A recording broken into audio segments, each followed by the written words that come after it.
नमस्कार। आज हम एक बड़े ही दिलचस्प मामले पर बात कर रहे हैं। हरियाणा के हिसार जिले का सिंधड़ गांव। जी। वहाँ हाल में पिछले दिनों बाढ़ से बहुत बुरे हालात हो गए थे। फसलें तबाह, घरों में पानी। हाँ, बिल्कुल। और इसी मुश्किल वक्त में संत रामपाल महाराज हैं, एक आध्यात्मिक गुरु। उनके अनुयायियों ने कमाली कर दिया, बहुत तेजी से और बहुत सारा राहत का सामान पहुंचाया। जी हाँ, ये बात काफी चर्चा में रही। हमारे पास इस पर ऐसे न्यूज़ चैनल के कुछ वीडियो क्लिप्स हैं जिसमें गांव के लोग और सरपंच भी बात कर रहे हैं। जी। तो आज हम इसी की तह तक जाएंगे कि भाई ये मदद इतनी फटाफट कैसे पहुंची, इसका असर क्या हुआ और क्या ये मदद बस यूं ही थी या कोई शर्तें भी थीं।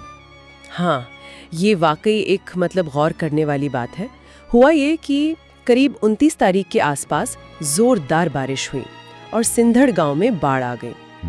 सरपंच है वहाँ के सुंदर सिंह जी और दूसरे गांव वाले भी बता रहे थे कि लगभग 80% फसल, खासकर नरमा और धान, वो तो पूरी पानी में डूब गई। 80%? बहुत ज्यादा नुकसान है ये तो। बहुत ज्यादा।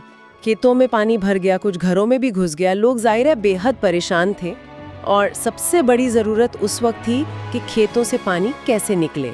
उसके लिए बड़ी मोटरें और पाइप चाहिए थे। तो फिर प्रशासन सरकार की तरफ से क्या हुआ? क्या कह रहे थे सरपंच और गांव वाले वीडियो में? देखिए, उनका कहना तो यही था कि प्रशासन से उस वक्त तुरंत कोई बड़ी ठोस मदद नहीं मिल पाई।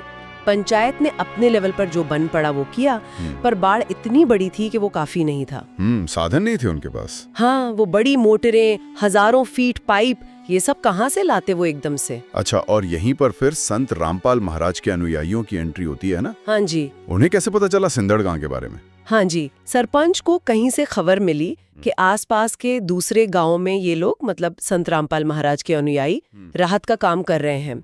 तो सिंधड़ पंचायत ने भी सोचा कि हम भी मदद मांगते हैं। अच्छा।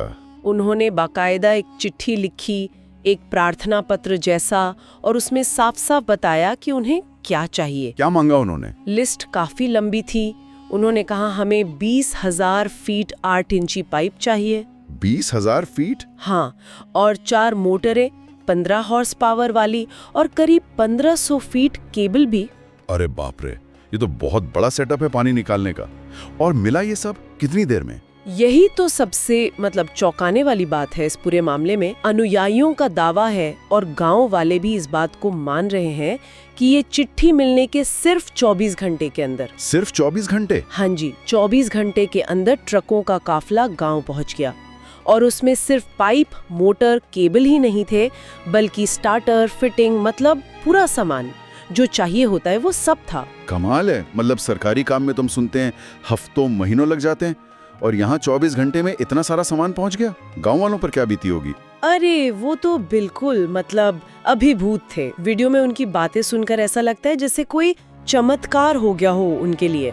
कोई कह रहा था भगवान के रूप में आप आए, कोई बोला हमारे तो राम उतर के आ गया। वो लोग सीधे सीधे तुलना कर रहे थे कि देखो, सरकार से तो इतनी जल्दी मदद नहीं पहुंचती। हाँ, एक आदमी कह रहा था शायद कि सरकारी मदद आती तो महीना लग जाता। जी जी बिल्कुल। लोग बहुत इमोशनल थे। कोई कह रहा है 7 पीढ़ी कट गई, बीमारी कट गई।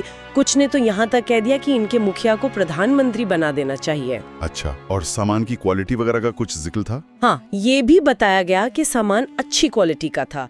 जैसे मोटरें किर्लोस्कर कंपनी की थीं, जो मानी हुई कंपनी है, और अंदाजा लगाया गया कि एक सेट का खर्चा ही करीब 1.5 लाख रुपए होगा। यानी सिर्फ मदद नहीं दी, बल्कि अच्छी और महंगी मदद दी। जी बिल्कुल। तो ये तो हुई राहत की बात। गांव वाले खुश, उन्हें मदद मिल गई। लेकिन क्या ये मदद बिना किसी शर्त के थी या कुछ कहा गया था उनसे? हाँ, ये पहलू बहुत जरूरी है। देखिए, मदद के साथ संत रामपाल महाराज की तरफ से पंचायत को एक चिट्ठी और दी गई, एक निवेदन पत्र। अच्छा, उसमें क्या था? धन्यवाद वगैरह? धन्यवाद तो शायद होगा ही, पर उसमें कुछ शर्तें और उम्मीदें भी साफ लिखी थीं। पहली बात तो ये कि जो सामान दिया गया है उसका इस्तेमाल करके एक तय समय के अंदर खेतों से पानी निकालना होगा। एक टारगेट दिया गया? जी, ताकि अगली फसल की बुआई टाइम पर हो सके। और साथ में एक चेतावनी भी थी। चेतावनी?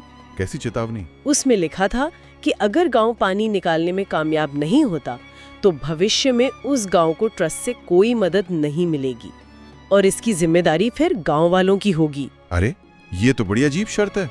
मतलब मदद भी दी और साथ में ये भी कह दिया कि काम नहीं हुआ तो आगे भूल जाना। हाँ, लेकिन साथ में ये भी लिखा था कि अगर और सामान चाहिए पानी निकालने के लिए तो और मांग लो, संकोच मत करो। मकसद ये है कि पानी निकलना चाहिए चाहे सामान कितना भी लगे। अच्छा, ये भी कहा मतलब मदद के साथ साथ एक तरह की जवाबदेही, अकाउंटेबिलिटी भी तय कर दी। ये आम दान पुण्य से तो अलग है। बिल्कुल, इसमें एक रिजल्ट ओरिएंटेड अप्रोच दिखती है।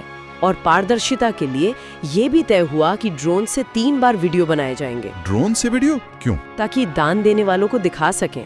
पहला वीडियो बाढ़ के हालात का, दूसरा जब पानी निकल जाएगा तब का, और तीसरा जब अगली फसल खेतों में लहराएगी। वाह, मतलब पूरा हिसाब किताब। तो पंचायत ने मान ली ये शर्तें? जी, सरपंच ने भरोसा दिलाया कि वो पूरी कोशिश करेंगे और पानी निकालेंगे। उन्होंने शर्तें मान ली। और क्या ये मदद सिर्फ सिंधड़ गांव में ही दी गई थी या और जगह भी? नहीं, इसे एक बड़ी मुहिम का हिस्सा बताया गया है, अन्नपूर्णा मुहिम।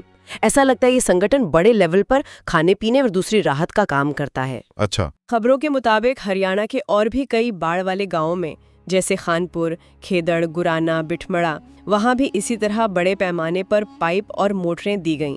और सिर्फ हरियाणा नहीं, पंजाब, हिमाचल, उत्तराखंड, जम्मू कश्मीर में भी खाने का सामान और दूसरी मदद पहुंचाने की बात कही गई है। तो कुल मिलाकर देखें तो सिंधर गांव का ये किस्सा हमें दिखाता है कि कैसे एक आपदा के समय जहां शायद सरकारी मदद पहुंचने में देर लग रही थी, वहीं एक आध्यात्मिक संगठन ने मतलब अविश्वसनीय तेजी से और बड़े पैमाने पर राहत पहुंचाई, जिससे गांव वालों को फौरी तौर पर बहुत बड़ी राहत मिली। हाँ बिल्कुल, लेकिन ये कहानी पूरी होती है और शर्त के साथ, जो मदद के साथ जुड़ी थी, काम पूरा करने की शर्त, नतीजा दिखाने की शर्त। और ये हमें सोचने पर मजबूर करता है कि आपदा राहत में ऐसे गैर सरकारी, खासकर धार्मिक संगठनों का रोल क्या है।